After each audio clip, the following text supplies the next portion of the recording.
사랑하는 수정동교회 성도 여러분, 안녕하십니까? 김병철 목사입니다. 12월 7일 월요일에 드리는 매일 묵상을 시작하겠습니다.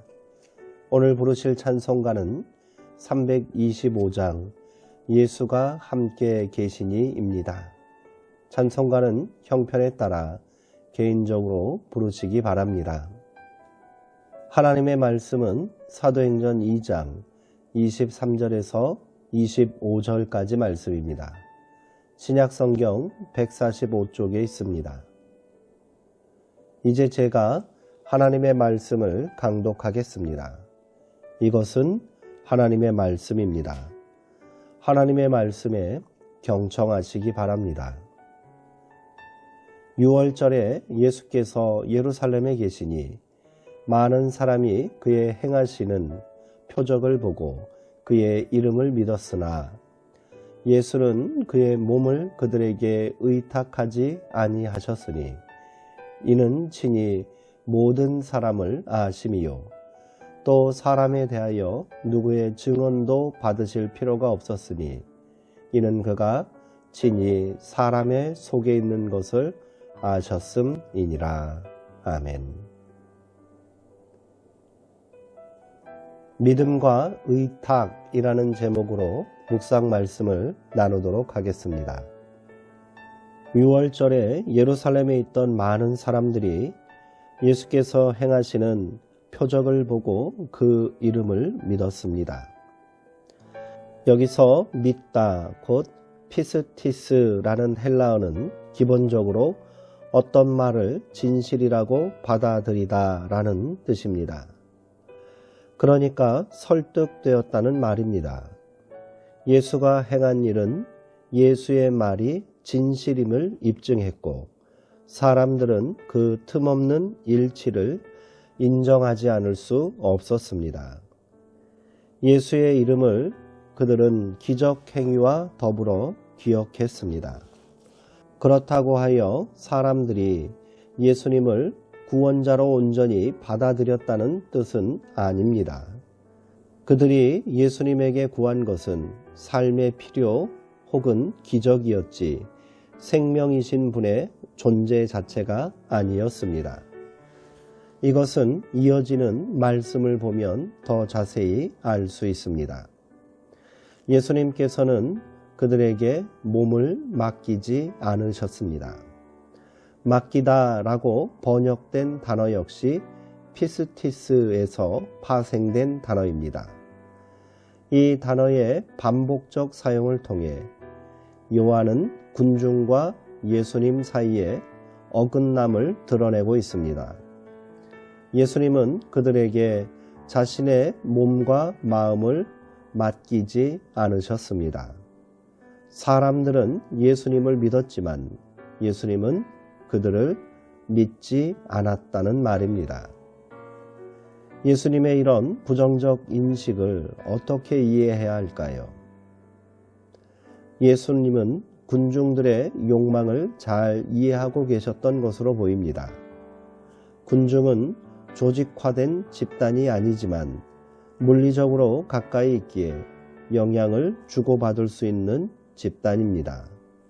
그들은 다른 사람이 선택한 것을 별다른 고민 없이 선택하기도 합니다.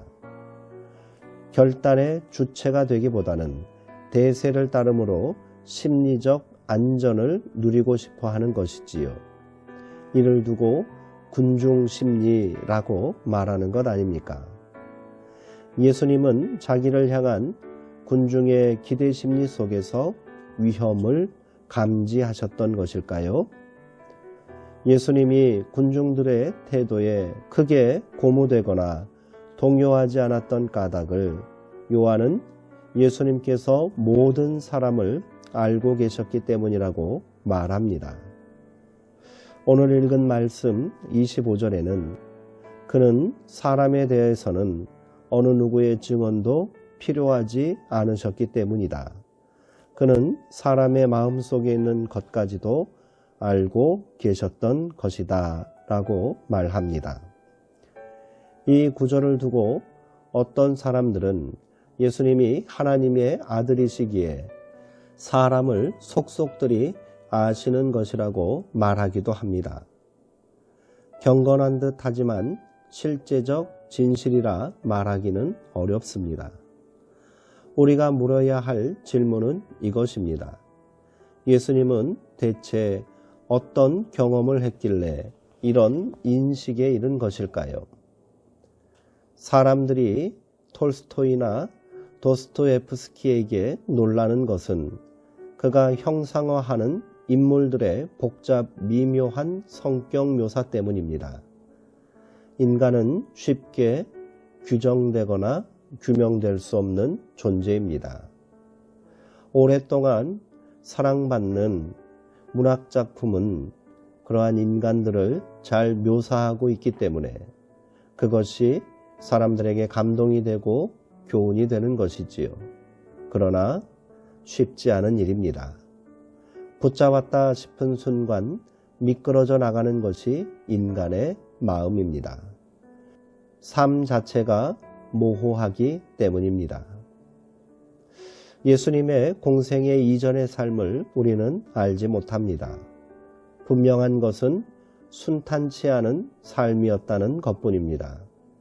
순탄한 삶이었다면 그런 복잡한 인간 이해에 이를 수 없었을 것입니다. 상황에 따라 속절없이 흔들리는 인간의 마음을 다 경험하셨기에 예수님은 모든 세대 사람들과 소통할 수 있었습니다. 예수님은 지금도 혼돈 속의 질서를, 어둠 속의 빛을 가져오시는 분입니다. 오늘 나눈 말씀 이전에 예수님은 예루살렘에서 엄청난 일을 행하셨습니다. 요한복음에는 다른 복음서와 달리 소위 말하는 성전 정화 사건이 예수님의 공생의 초기의 사건으로 기록되어 있습니다. 지금 예수님은 성전을 어지럽히고 타락시킨 자들과 한판 대결을 벌이신 직후입니다. 사람들은 이런 예수님의 대범함과 영웅적인 모습에 매료되었을 것입니다. 그래서 그들은 예수님의 이름을 믿게 된 것이지요. 그러나 예수님은 그들에게 몸을 의탁하지 않으셨습니다. 그들을 믿지 않으셨다는 말입니다. 이들이 무엇 때문에 자신을 믿고 있는지 잘 알고 계셨기 때문입니다. 오늘 우리의 믿음이 어떠한지 돌아봐야 하겠습니다. 기도하시겠습니다. 하나님, 삶이 곤고함을 알기에 우리는 다른 이들의 시선이나 평가에 민감하게 반응합니다. 나를 긍정해주는 사람을 만나면 살맛이 나고 부정적인 시선이나 반응에 부딪힐 때면 어둠에 사로잡히곤 합니다. 사람들의 그런 평가나 인정이 예수님에게 별다른 영향을 끼치지 못했다는 사실이 우리를 부끄럽게 만듭니다. 이웃들과 좋은 관계를 유지하면서 그들의 평가에 연연하지 않을 수 있는 자유로움을 누리고 싶습니다. 그런 자유는 진리 안에 굳게 서 있을 때 유입되는 것임을 압니다. 우리가 예수님을 믿고 예수님도 우리를 믿어 온전히 그 몸을 맡기실 수 있도록 우리 삶 가운데 참된 믿음과 확신을 허락하여 주옵소서. 그것이 우리 삶의 자유가 되고 해방의 감격이 되게 하여 주시옵소서. 우리를 더 깊은 진리의 세계로 인도하여 주옵소서. 예수님의 이름으로 기도합니다. 아멘. 우리가 흔히 믿음이라고 말하는 단어는 신약 성경의 피스티스라는 헬라어를 번역한 것입니다. 이 말의 원래 뜻은 진실함, 진실됨입니다. 그렇다면 예루살렘 사람들의 믿음은 가짜라는 사실이 드러납니다. 그랬기에 예수님은 그들을 믿지 않으셨던 것입니다. 말씀을 통해 우리는 믿음에 대한 새로운 사실을 발견하게 됩니다. 그것은 상대방에게 내 몸을 의탁하는 것입니다. 예수님께서 십자가를 통해 자신의 몸을 우리에게 내어주셨듯이 우리도 우리 몸을 예수님께 온전히 맡기는 것이 믿음입니다. 이 믿음이 있을 때 우리는 세상의 평가나 삶의 문제에 휘둘리지 않고 진실한 그리고 진실된 신앙으로 세상을 살 수 있습니다.